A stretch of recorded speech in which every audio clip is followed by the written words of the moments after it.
So, yes po.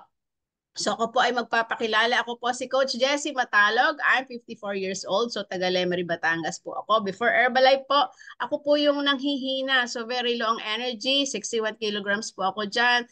May constipation, may acid reflux, abnormal urination na po yung nararamdaman ko noon. So talagang sa umaga, doon na lang talaga ako nakatutok sa mga discomforts ko. Naging unproductive po ako. But after taking the aloe tea shake sa isang nutrition club, doon po nag-start ang aking masarap na pakiramdam. So hanggang ngayon po, so mag 6 years na po ako na iniinom ko ito kasama yung aking pamilya at yung mga tao pong lagi nandoon sa aming nutrition club. So, nagkaroon na din po ako ng sarili kong nutrition club. So, maraming salamat po talaga dito sa VNC. So, ang laking bagay ng ang dami ko pang kailangan palang matutunan, maidagdag sa aking kaalaman paano ko aalagaan ang aking sarili at ma-extend ko pa ito sa mga taong pwede kong makasalamuha. So, salamat din po sa mga talk ni Mother Arlene, so ni Ma'am Cecil. So, paano aalagaan ang ating sarili, paano i-manage yung ating everyday na buhay na hindi ka natatalo. So, ang stress pala, so yan ay hindi nawawala. So, you just have to manage it at connect kay God. So, salamat po sa community nito na bago na rin yung aming buhay, yung life ko. So before po ako ay raketera. So ang dami kong gustong pagkunan ng pagkakakitaan kasi syempre medyo ano po ang buhay. So mahirap. So nalulugi sa business dahil nga po nagkakasakit. So yun pong pagkakaroon ko nitong another side ng Herbalife which is the income opportunity. Nakatulong naman sa akin na makabayad po ako ng aking mga utang. So, yung bubong namin, so hindi ko talaga maipagawa sa tumutulo pag umuulan. So, madami ang tuition fee ng anak mo, problema ko. So, lahat ng pangangailangan, nagkakasakit, so kailangan may pang-hospitalize. So, talagang ang dami po talagang nangyari na sobrang ipinagpapasalamat ko kasi napunta ako dito sa company nito. So yung pagsusupervisor po isa sa ginawa ko para ma-attain ko yung 50% at maka-attend ng mga higher trainings. Kaya po isa sa training na attendan ko or namin ay yung extravaganza sa Thailand. So hindi ko rin inakala na ako'y makakasakay po ng eroplano. So wala talaga sa idea ng isip ko na mararating ko ito. So marami-rami na rin napuntahan dito sa Pilipinas at marami na rin napuntahan sa ibang bansa. So, that's why I really love Herbalife Nutrition at so sobrang blessed na kilala ko ito. At ngayon po, marami na rin akong business partners at mga kasama ko na ito yung ginagawa. So, thank you so much. At ito po, ako po ay nag-i-income na ng medyo, sa iba po, maliit, pero sa akin yung 6-digit income ay napakalaking bagay na maiba ko yung aking buhay sa dati. So maraming salamat po talaga. At ito po, so tayo po ay mag-aaral ngayon. So sabay-sabay po nating pag-aralan yung mga topics dito. Yes, Coach? Salamat po. So ito po yung topic ngayon. So laging pinag-uusapan ang about immune system. So ito, 4 tips to boost your immune system through nutrition. So yes, thank you. Yes, ito po ang meaning. So, immune system is a complex network of organs, cells, and proteins that defends the body against infection while protecting the body's own cells. So, pag naririnig mo or nakakakita ka ng mga tao na medyo hindi maayos ang pakiramdam, nagkakasipon, nagkakaubo, unang-unang papasok sa isip mo is yung kanyang immune system. Paano tumatrabaho ang kanyang katawan. Yung tinatawag na resistensya, paano siya nakakalaban sa sakit at paano nadedepensahan ang kanyang katawan dito sa mga sumasalakay sa katawan ng isang tao. Yes po.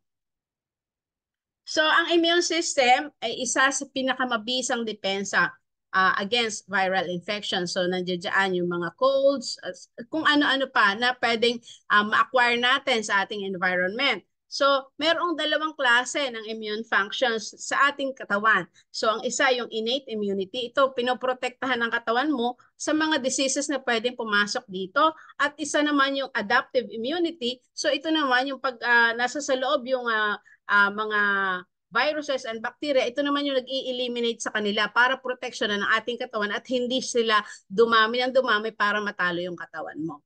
So ang tinatawag po dyan, isa pong tawag dyan is first line of defense and second line of defense. So ang katawan natin ay may mga kanya-kanyang, may talagang sundalo na handang protektahan ang ating katawan.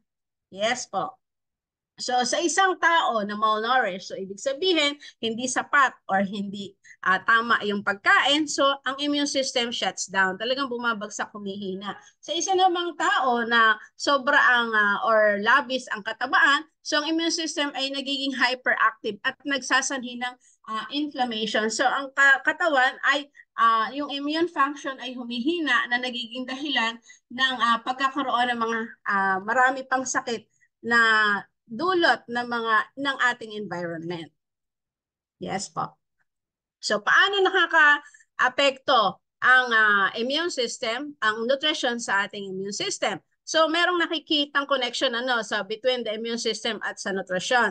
So unang-una, so laging tinatopic dito yung lifestyle, so yung community. So importante or isa sa nakaka-affect yung ano yung kinakain natin. So saan tayo nakatira? So gaano ba or gaano ang kalidad ng tulog mo? Gaano ka kahabang matulog? So paano tayo nag-exercise? At sino yung mga kasama natin lagi or sino yung mga kasambahay natin? So yung pala ay nagpapabago sa ating health status. So, yung pinakamalaking parte ng immune system, approximately 70% nito ay nakalocate sa ating intestine. So, ito yung nagmo-monitor ng intake ng pagkain at paano ginagamit ng katawan natin to. So, kaya importante, so mabantayan natin yung ating mga kinakain kasi ito yung magiging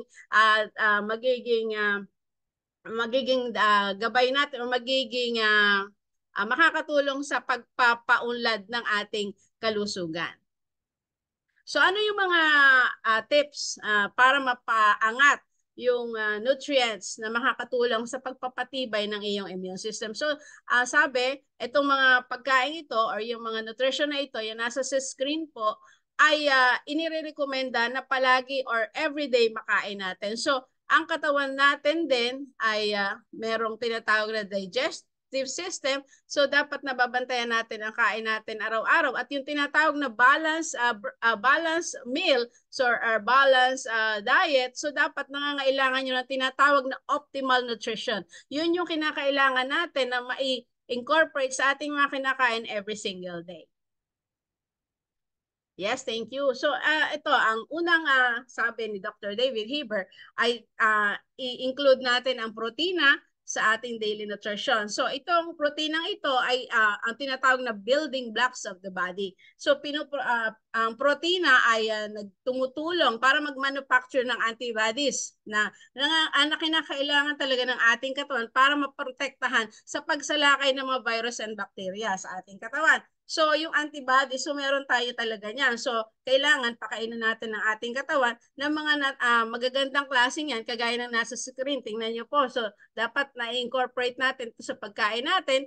Yung mga lean meat or lean yung mga protina, yan, makikita niyo naman po sa screen, yung mga eggs, yung mga walang tabang mga dairies, ayun po, ang makakatulong. So, ang isa pa, or dito, yung isa sa gustong-gusto ko, nagkaroon ako ng chance makakain ng isang napakagandang protina na galing sa halaman, which is the soya. So ito nakatulong sa akin na habang ako'y naglo-lose ng weight, so hindi tumataas ang aking timbang. So nagbibigyan ng katawan ko ng tamang protina or walang cholesterol. So ang laking bagay sa kagaya ko na hiningi talaga yung ng katawan ko itong mga pagkain ito na hindi na ibibigay ng ibang pagkain na kaya nagkakaroon ako ng sakit dati. So kaya ako po ay isa sa napakaswerte or blessed na nakilala ko ang Herbalife Nutrition because of this amazing products. So merong kumpletong nutrition na ibibigay sa katawan natin every single day. Yes po, thank you. So, kailangan din nating isama yung mga vitamins and phytonutrients. So, unang-una, yung mga vitamins A and C as well as phytonutrients. Ito yung makukulay ng mga gulay at prutas. Yung importanteng or key susi or key players para maprotektahan ang ating immune system or mapaayos ang ating immune system. So itong vitamin C, importante pala to kasi ito yung tumutulong na makapag-produce ang ating katawan ng mga antibodies na lumalaban sa mga sakit. So yung vitamin A pala, ang laking support niyan sa ating health. Para sa ating skin kasi ang skin is one of our first line of defense, tissues of our digestive tract and respiratory system. So phytonutrients which are found in vegetables and fruit. So ito naman nagre-reduce ng body's oxidative stress. Kaya nga pwede kang pasukan ng malalalang sakit dahil humihina ang ability mo to fight off illnesses. So ito na nagre-reduce the risk of cancer and cardiovascular diseases. Sa akin pong pag-aaral din sa mga natututunan ko, so ang katawan mo pala is acidic, so yan pala ay tirahan talaga ng mga yung mga bukol. So yung nagkakaroon ng mga bukol sa ating katawan. So it supports the or fight the inflammation. So ito din ay tumutulong ma-lower yung blood pressure and boost the overall health of our body, yung sa ating katawan. Yes po. Yan po mga tablets na yan, nakikita nyo po, kaya very blessed tayo kasi nagkaroon tayo ng mga ganitong mga produkto kagaya ng vitamins and minerals, ocular defense, triple berry, mega garlic extract with vitamin C kasi yung mga kakulangan mo sa pagkain, yung mga pagkain na kinakain or every not on a daily basis na hindi mo na ibibigay sa katawan mo. So tutulungan ka ng mga produktong yan, mailagay ito sa katawan mo para ang katawan mo ay mas tumibay at mas makalaban sa mga sakit.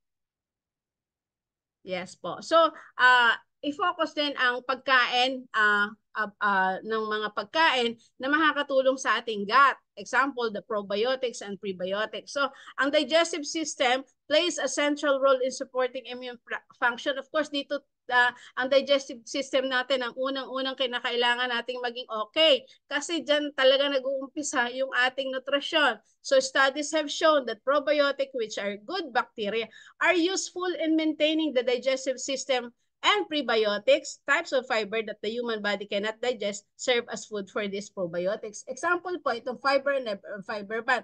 So makakatulong ito sa pangangailangan natin dyan sa mga kinakailangan ng ating katawan para naman maging pagkain ito ng tinatawag na good bacteria. Kasi ang good bacteria is napakagandang or yung importanteng factor sa ating digestion. Kasi paano kung hindi mo madadigest sa mga kinain mo ng maayos, then of course, hindi magagamit ng katawan mo yung mga pinasok mo na healthy or yung mga kinain natin para magamit naman ang ating katawan. So, importante talaga ang pag-incorporate nito every single day ng mga produktong ito or yung mga pagkain yan. So, I highly recommend po yung Simply Probiotics kasi once na umiinom ka niyan kasama ng tea or any beverage, makakatulong na ito sa proper digestion. Pataasin pa ang omega-3 fatty acid. So, sabi nga natin doon sa ating mga talking points, doon sa Nutrition Club. So, ang mga taba ay kinakailangan ng katawan. So, dapat lang hindi tayo mag-go-overdose sa tinatawag na omega-6. So, dapat balansehin natin ito ng omega-3. So, omega-3 fatty acids such as DNA and EPA are healthy. So, essential types of fat. So food for the brain, food for the heart, food for the joints, which can be found in foods such as chia seeds and supplements such as fish oil. So ito pong fish oil na ito, so ang laking bagay kasi nga hindi natin nakukuhang lahat din yung ating mga kinakailangan pagdating sa good fat sa karaniwang pagkain natin ng mga fish at kung ano-ano pang pinagkukunan nitong omega-3. So ito ay mag-enhance ng functions ng immune cells which plays a large role in both the innate and adaptive system that responds to infection. So kinakailangan siya parehas ng innate and adaptive immune system natin or immune cells natin.